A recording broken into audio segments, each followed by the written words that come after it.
Ucapan Ngabalin buat Roy Suryo geram, kesal dituduh ada uang besar kasus ijazah Jokowi, uang pribadi. Roy Suryo menyinggung Ali Ngabalin yang menuduh ada proyek besar dalam tuduhan ijazah palsu Jokowi. Roy Suryo bahkan menantang Ali Ngabalin untuk membuktikan jika memang ada sosok di belakang yang mendukungnya dalam kasus ijazah palsu Jokowi.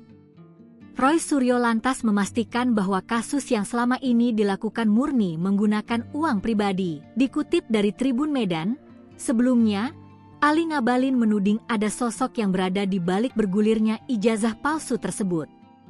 Ngabalin bahkan menyinggung ada proyek besar di balik kasus tersebut. Hal itu ia tegaskan dengan intensitas padat dan waktu yang begitu lama, maka dibutuhkan uang banyak untuk terus menggulirkan kasus ijazah Jokowi. Namun, Roy Suryo menyatakan ucapan Ngabalin soal dana besar di kasus ijazah Jokowi merupakan kebohongan. Roy Suryo pun meminta Ali Ngabalin untuk membuktikannya.